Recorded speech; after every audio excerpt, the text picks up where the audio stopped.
Hello, this is Chris from the Cinema Savvy Movie Podcast, back with another reaction video. This is for a series of unfortunate events official trailer, Meet Count Olaf. This is for the new Netflix series which is coming out next year, based on the series of children's books of the same name. First off, I just want to say apologies for my voice. I am getting over a cold, so apologies if I sound a bit bunged up or a bit nasally on this video. But there was actually a trailer that came out for this not too long ago, which was the character of Lemony Snicket addressing the audience, saying, you know, to turn away now, this is a very unpleasant story. And you could hear Count Olaf, or see him very briefly in the background, I think. It's a cool way of advertising it. It's just completely in line with the book. And I am looking forward to this Netflix series. And it's something that I've wanted to talk about for quite a while, actually. On our channel, we've talked about a lot of things at nauseam, especially like Star Wars and things like that. I've never really talked about a series of unfortunate events, so I guess I could talk about it before I watch the trailer.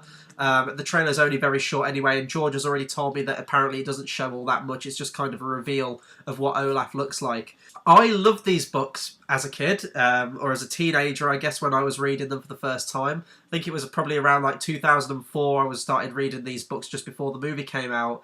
I actually have them all down there. I never got to read them all, though. I think I got like halfway through book 10, The Slippery Slope, and then I kind of dropped off the series. I do own the other three. I can't remember what they are now. I think it's the Grim Grotto, Penultimate Peril, and I think the last one's just called The End. I think that's the names of them. I haven't read those ones, but with this new series coming out, I absolutely would love to go back and read all those books. And the movie. Let's talk about the movie that came out in 2004 with Jim Carrey as Count Olaf. I love that movie. I still love that movie, and I know a lot of people don't, and I don't quite understand why. A lot of people criticised it because, for anyone who's read the books, they know that they condensed the first three books into one movie. I think they like start with book one, go into book two, book three, and then like close the film out with an adaptation of the ending of the first book. It was kind of a weird way to do it, but all the stories are kind of very similar, at least up until a point. I think until like book 7 or 8 or something like that, they all follow a very clear formula of Count Olaf puts on a new disguise, tries to get their fortune, tries to trick them. The Baudelaire orphans know it's Count Olaf, try to get help, but no one believes them. And then through all these misadventures and then through the journey of the book, they eventually uncover him for Count Olaf, who he really is. He escapes, and the next book he comes back with another costume, another disguise, and they repeat the whole thing over again. I actually like that they condensed it down, because I don't think that they would have been able to bring all those films out. I think if they had have done a sequel to that movie, I think they would have had to have condensed books 4, 5 and 6 into one as well. But I mean, it never got a sequel, and when you watch it now, the ending is very moving. I won't spoil it in case someone hasn't seen it, but there's a scene involving a letter, and the soundtrack as well was absolutely gorgeous. And Jim Carrey in that movie is fantastic. He still brings that level, that over-the-top quality he does in many of his films, but he can get pretty serious and intense in that movie at times. I don't think that Neil Patrick Harris is going to top that performance. I think it's kind of impossible, especially when you're following Jim Carrey's fantastic performance. In anything, Jim Carrey's an amazing actor. And I haven't really seen much of Neil Patrick Harris. I think he's a musical actor more than anything. I think he's been in American Horror Story, which is a TV series I haven't watched. I might be wrong about that. But I am looking forward to a new adaptation of this, and I do hope that if this takes off, this is going to be an 8-episode series, so it might only be adapting, like, again, like the first 2 or 3 books. But if it takes off, which I hope it does, I would like to see them continue and actually finish the story. But we're going to watch the trailer together now anyway, and I'm going to talk a bit more about it afterwards. So I'm going to click play now. First off, the visual's completely on point there. It kind of looks like a Tim Burton movie. Specifically, he was waiting very eagerly to get his hands on you. Oh, is that Mr. Poe? Something strange is going on. Did you see the tattoo on his ankle?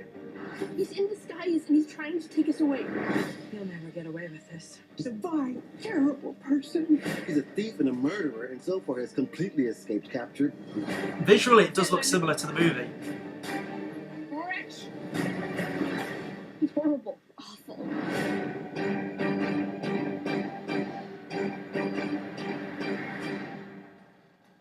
You haven't the faintest idea.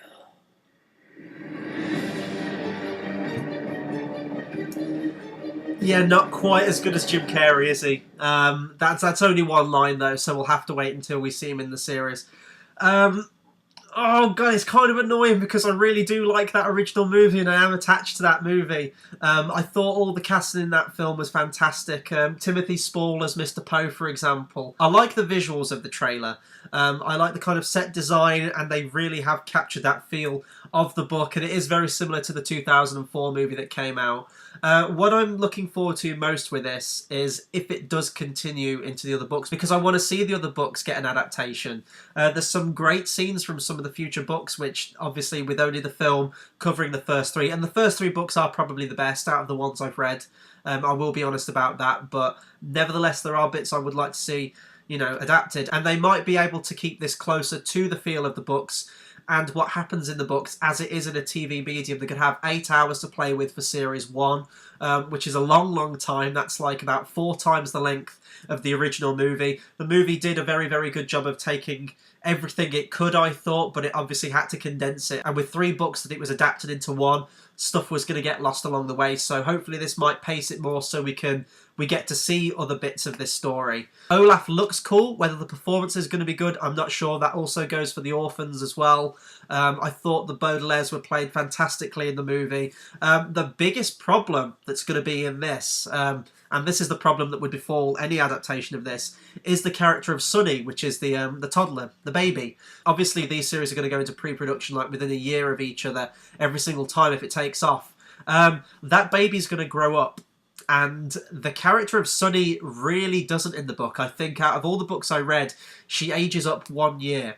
And there's 13 books in the series, because they are meant to sort of like happen right after one another. Clearly the TV series won't, and let's just say series 1 covers the first 3 books, for example. So you've got 4, 5 and 6, that's another series. 7, 8 and 9, that's another series. 10, 11, 12, that's another series, and they might end up another. So you're going to have like about another 3 or 4 series of this thing afterwards. Either they're going to age up Sonny with them, or they're just going to keep recasting the baby and hope people don't notice. But that is kind of a big part of the book, that they all stay the same age. I don't know how they're going to get around that. But yeah, that's kind of all I have to say on this so far. I'm looking forward to it, I am, because it's a series of books I love.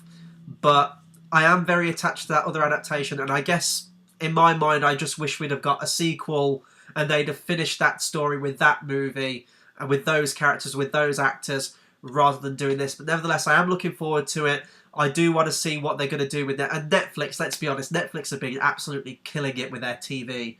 With their Marvel series, which we did reviews on, BoJack Horseman, Stranger Things, they are bringing out quality content, so I'm confident that they'll do the same with this, and we'll have reviews on this when it comes out. I know we don't talk about TV all that much on the channel. We have done 3 Netflix reviews.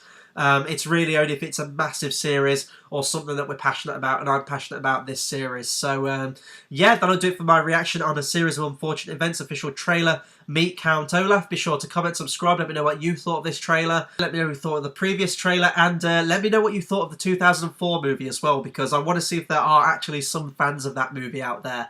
Anything you like, please do drop me a comment. In terms of what's coming up on the channel, there'll be a lot more movie reviews, reactions from me as and when trailers come out. We're also currently in Harry Potter month, where we're reviewing each of the 8 movies. We'll also have top 10 lists and another episode of Battle of the Brackets, all themed around the world of Harry Potter, all in celebration for Fantastic Beasts and where to find them. Also, we want to hear from you in terms of which kind of movie reviews you prefer from us. Do you prefer the style where we're on a live stream and we're on Google Hangouts and you get to see us all on camera talking about the movie? Or do you prefer the audio podcast style reviews where we just have a thumbnail up in the audio and you can like play it while you're doing something and just have it running in the background?